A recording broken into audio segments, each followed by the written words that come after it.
Welcome to another episode of Star Wars Galaxy of Heroes. And let me ask you one question. Are you ready to Jawa Rumble?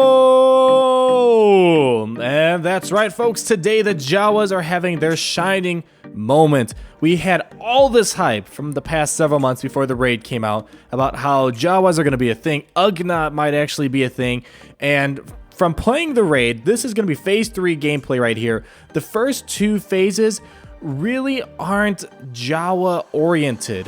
They don't really shine that well. I mean, my previous experience, I think I showed you gameplay of where Chief Nebit and Jawa Engineer, they are the true MVPs in this raid. But today we're going to go ahead and show you the Jawa Rumble, and I found this to be the most successful squad that I had regarding attacking phase 3. It's a lot of fun. It's just kind of fun seeing Jawas go to town. They're constantly assisting off of each other due to the special abilities that they're given for this particular raid. So what we're going to do is this first gameplay you're currently watching is my best phase, which I got about I believe almost 900,000. I think I was 4,000 short of 900,000. So I think it was quite successful. I'm not sure what the highest is out there, what's the most damage someone has put out, but getting close to just 100 grand away from a million. I feel like I can get this better. Or closer to a million. It's going to take some work, but I think this was quite successful. So I'm not sure if this is the squad to use, but it is a ton of fun. It's something that tries to lighten the mood, because right now Raid is getting a lot of backlash, but this kind of made me smile just to see my Jawas go a couple times. It's a lot of fun. So we're going to go ahead and explain kind of some of the mechanics in this phase 3, because in my opinion, this is by far the most challenging phase we have, and it's very tedious as well. Pretty much the main goal of this particular phase is you want a lot of AOE attacks, and mainly AOE stuns. And AOE, in case you didn't know, is area of effect. Just a few months ago, I learned the correct terminology. I always called it attack on everyone, and that was a big mistake. It's called area of effect, and that's specifically just your mass damage that you put out, your splash damage, whatever you want to call it, where you attack everyone at the same time versus an individual attack. So that's kind of my tip number one for this raid. If you don't have Jawas at all, you don't have, let's say, Dacha, you don't have Jawa Scavenger, you don't have the normal Jawa, then I have seen some other alternatives where people are using people like Lando, your wigs, pretty much all that. So you get a lot of AoE attacks out there, but really it's not just AoE. You need some stuns. Without the stuns, you can't contain all those droids that are there. They just keep coming.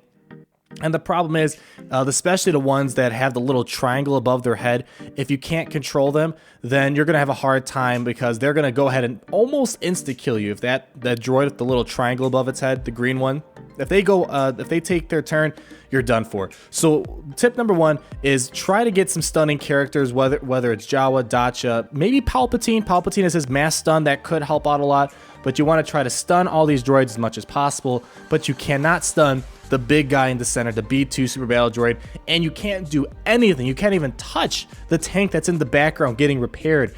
It's just there to annoy you, and you'll see in the video, there's no way to control it like some of the other phases, like phase 4, which I have gameplay of, I just haven't uploaded it yet.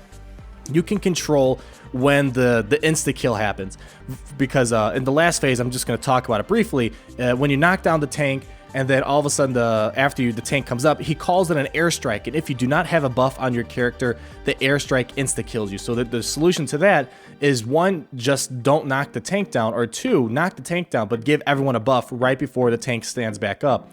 Here, though, there's absolutely nothing you can do. After a little bit of time, that tank that's in the background, it'll just go ahead and insta-kill one of your characters, and it's really annoying. So these rounds for phase 3, they last very quickly. Both of these clips here are under 4 minutes, and that's what a good squad too, or good. I think it's good right now. If you have someone that's not as good, this would probably be like a 2-minute battle with you actually trying, and this isn't even on auto. So it's a very quick battle. It's meant to just get in there, get as much damage as possible, and get out. And what I've been using, obviously all Jawas, but I use Dacha as the lead. This is where Dacha's lead actually comes in handy versus the previous the previous phases. Really, Dacha doesn't really come in too well. Maybe phase 1, but not so much. The reason why he is great as a leader here is because when he's leading, he grants like an X amount of % chance when you attack a droid, they get turn meter removed. So this is great. It gives you some turn meter manipulation, and this turn meter manipulation does work against the B2 Super Battle Droid. You can't use it on the tank in the back, unfortunately, but it does work on the main B2 Super Battle Droid. But it doesn't happen all that frequently because the chance to remove turn meter is not all that high for Dacia. So that's the drawback. But the thing about having all these droids here, I'm sorry, all these Jawas, is that when one attacks any move, it could be a special ability, could be a taunt, it could be AoE, whatever it is, that Jawa is going to call someone in to assist off of them. So sometimes you'll get lots of assists, lots of thermal detonators being thrown. So what I do here, usually, unless I see the droid with the triangle about to attack, what I do is I always target the center B2 Super Battle Droid. So that way, anytime I use an AoE, anytime I use a taunt, or I just use a basic attack, the assisting character is going to go ahead, assist off that Jawa, and go for the targeted B2 Super Battle Droid, because that's what's counted for the damage in the raid. It doesn't matter about all the other droids around him. It all matters on how much damage you get on that B2 Super Battle Droid. So make sure you're targeting that middle guy, and if you're using Jawas, just keep spamming everything you got.